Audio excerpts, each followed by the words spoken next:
Hello everyone. Today I want to share my experience of traveling in an Innova from Kohima to Shillong and how much hour did I took, the fare as well as the journey itself. So stay tuned for it.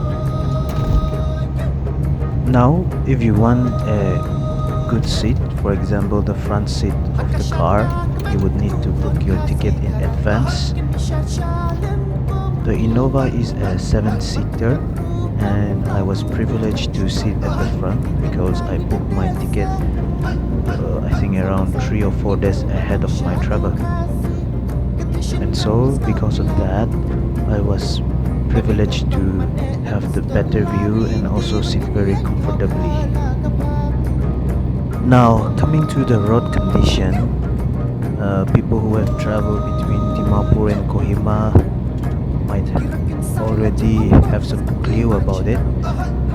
The road is very terrible in a sense. It's a very bumpy ride. But let me tell you, once you cross Dimapur, the road is very good, and then yeah, it's a very good journey. To go to Shillong, you need to go through Assam. There are many places in Assam. I can't name them all, but we have to cross a lot of Assam places, and this is one of Assam road. And then here we can see that the clouds were forming, and we experienced a very heavy rain for around 15 minutes. And later on, you will see that the other side of the Assam, around just 10 to 15 minutes away from it, it was bright, sunny. Once we crossed Kohima, to the end of Dimapur, we had to switch on to AC, and throughout the journey until we reached Shillong, we had to use AC because it was very hot, especially the Assam region. We had a very cool, relaxed driver who was driving very, gently. So there was no problem. He wasn't overspeeding, once he's slowing down. So it was a very comfortable journey sitting in an Innova. Actually, this is my first time traveling to Shillong, so it gives me a good vibe about traveling on the road.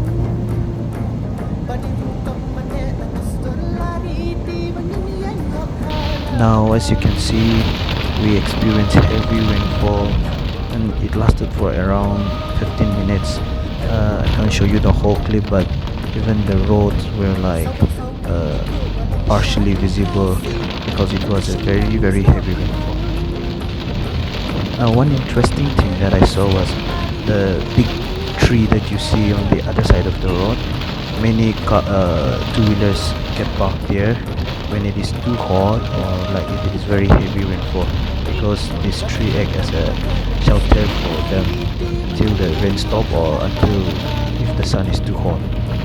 Now the driver told us that we were very fortunate that it rained because 2 days back when he was traveling it was very hot that they suffered a lot inside the car. But we were lucky because this rain really helped the weather cool down a little bit. Now, like I said before, just 10 minutes ago it was heavy rainfall, but here it is as if it did not even rain.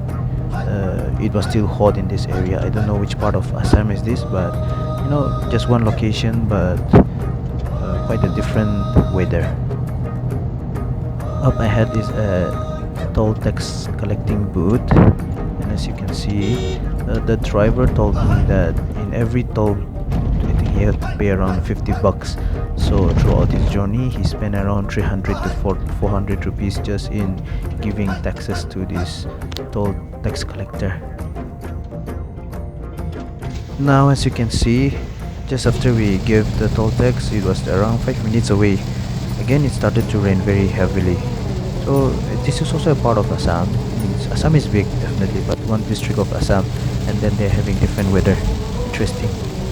The journey overall was quite good. It was very tiresome because for 10 hours you have to sit. But for people who like adventure, I think you will enjoy. Okay, the driver told me that we are in Nagaon, I guess, Assam. Then this is where we had our snacks. So here we stopped for a while to admire the beauty of Assam.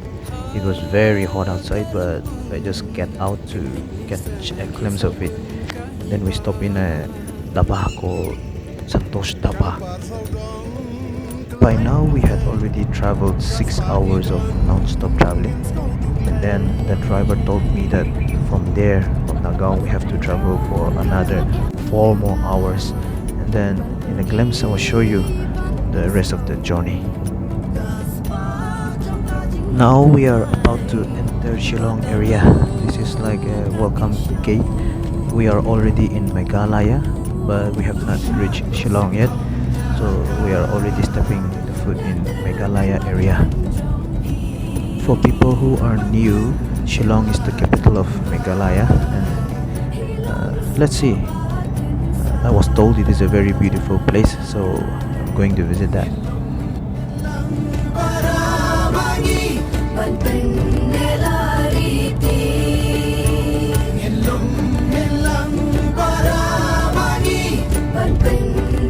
As I was observing, the cars in Shillong are a little bit different because they like to modify a lot. Even though under Indian regulation you are not allowed to modify any parts of the vehicle.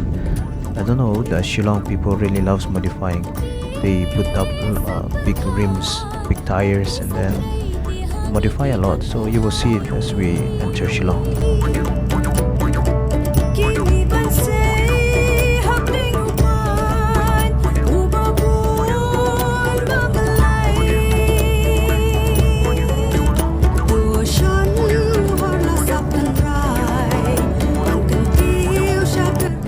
Now, regarding the fare, it cost me 2,000 for the ticket from Kohima to Shillong. And then on the journey, if you eat some snacks or if you have your meal, your lunch on the way, it will probably cost you around 2,500. Very reasonable actually for a very long hour ride. To be exactly 10.5 hour ride from Kohima to Shillong.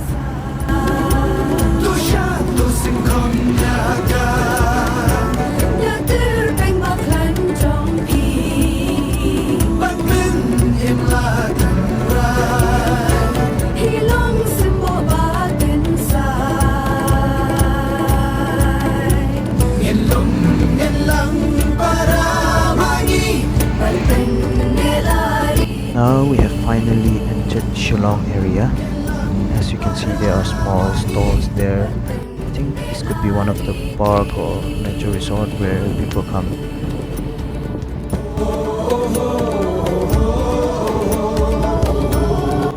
I was not able to capture the other side of the vehicle, but there is a very big lake down there in Shillong, and this is like kind of dam where they constructed this to generate electricity and all.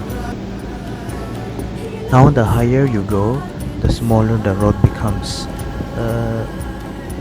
It was 4 lane before, now the road is becoming 2 lane. But luckily the driver took us on the short way, bypass we call it.